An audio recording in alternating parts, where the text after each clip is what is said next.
Nous allons vous présenter, dans cette vidéo, les différentes opérations de préparation à effectuer avant utilisation du banc SCX. Il vous sera tout d'abord demandé de vous assurer d'une bonne mise en place du banc sur surface plane et horizontale, puis de la bonne fonctionnalité de l'ensemble des 15 extracteurs d'air du groupe d'aspiration. Avant de procéder à une séance de test, il vous faudra suspendre la plateforme, tout en réglant la position latérale des crochets d'attelage, ceci dans le but d'éviter tout contact avec flanc de tunnel. Assurez-vous également d'avoir bien disposé la plateforme en contact avec la butée du bras de force arrière. Une certaine précharge du système de mesure sera alors indispensable. Pour en contrôler l'intensité, il vous suffira de procéder ainsi. Maintenir la plateforme en dehors de butée arrière, tout en mettant le dynamomètre en marche. Libérez ensuite délicatement la plateforme pour la retrouver en position libre. La valeur de précharge se verra ainsi affichée à l'écran du dynamomètre. Vous pourrez alors, suite à ce contrôle, éteindre le dynamomètre, sachant que dans la suite des activités, la tare se fera de manière automatique.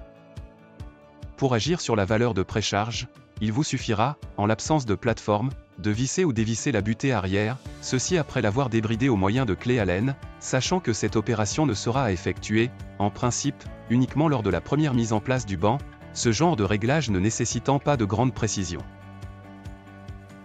Une fois ces premières opérations de contrôles effectuées, vous pourrez, après mise en place du plafond de tunnel, procéder à votre test aérodynamique. Si vous souhaitez mettre en pratique une prise vidéo slow motion de défilement de bulles de savon, il vous faudra alimenter le ruban d'éclairage optionnel de tunnel, ceci au moyen de son adaptateur secteur.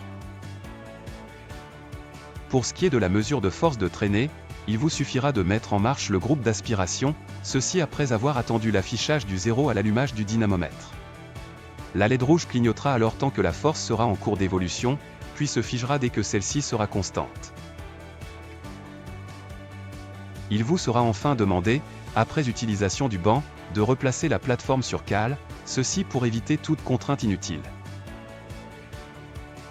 Vous pourrez alors disposer soigneusement sur cette plateforme, en guise de rangement, la sphère étalon, ainsi que la voiture en cours d'étude. Voilà donc pour ce qui en est de l'essentiel à propos de la préparation et de l'utilisation du banc SCX, pour lequel, au même titre que tout objet faisant partie du monde du modélisme ou du laboratoire, il sera primordial de faire preuve du plus grand soin dans nos différentes manipulations.